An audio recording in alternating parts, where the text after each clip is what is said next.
सेंगोल क्या है, उसे क्यों नए संसद में रखा जा रहा है, ये तो मैंने आपको अपने पिछले वीडियो में बताया था।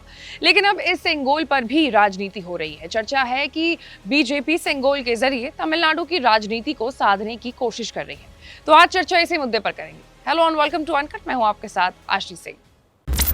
सबसे पहले जानते हैं कि खबर क्या है। विवाद सेंगोल को संसद के अंदर स्पीकर की कुर्सी के पास रखने पर शुरू हुआ है।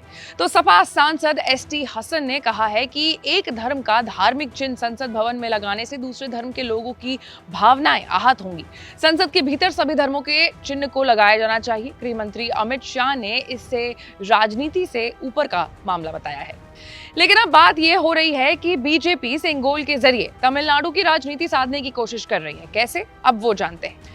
तो कर्नाटका में हार के बाद से ही बीजेपी ने दक्षिण के तमिलनाडु और तेलंगाना पर फोकस बढ़ा दिया है। बीजेपी को 2024 के चुनाव में तमिलनाडु में बेहतर परफॉर्मेंस की उम्मीद है।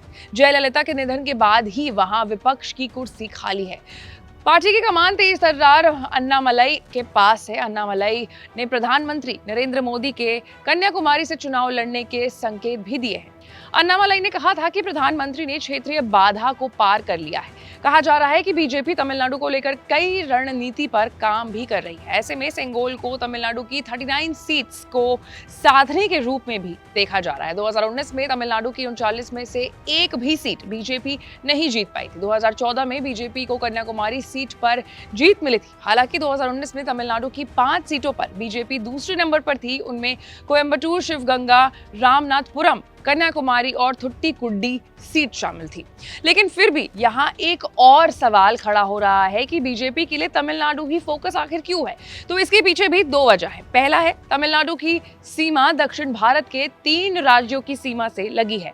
आंध्र प्रदेश, कर्नाटक और केरल इनमें शामिल है। इन राज्यों में लोकसभा की 100 सीटें हैं, जिनमें से बीजेपी के पास सिर्फ 25 है। और दूसरा वजह यह है कि जयललिता के निधन के बाद तमिलनाडु में विपक्ष पूरी तरह कमजोर पड़ गई है। बीजेपी को जड़ें जमाने के लिए यही आसान मौका है। जयललिता की पार्टी के साथ बीजेपी का गठबंधन है।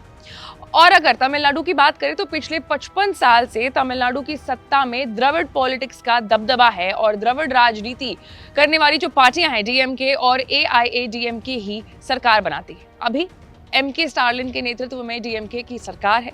द्रविड़ पार्टियां केंद्र की सत्ता में भी दखल रखती है। 1998 में जयललिता ने अटल बिहारी वाजपेयी की सरकार गिरा दी थी। 2004 और 2009 में करुणानिधि ने कांग्रेस को समर्थन देकर सबको चौंका दिया था। तमिलनाडु में द्रविड़ पॉलिटिक्स की वजह से बीजेपी वहां जड़ें जमाने में अब तक कामयाब नहीं हुई है। हाल के साल तक कांग्रेस का भी हाल कुछ ऐसा ही था, बुरा था। तो ये पूरा विवाद जो है वो सेंगोल को लेकर के हो रहा है। हालांकि अमित शाह ने ये बात साफ कह दी है कि सेंगोल का राजनीति से कोई लेना देना नहीं है, ये राजनीति से बहुत ही ऊपर है। अब 28 मई को नए संसद का इनॉग्रेशन है और उसका इनॉग्रेशन पीएम मोदी करने वाले हैं। हर एक डिटेल से, हर एक खबर से और एनालिसिस से जुड़े रहने के लिए आपको अनकट को लाइक, सब्सक्राइब और शेयर करना होगा। मैं थी आपके साथ आशीष सिंह।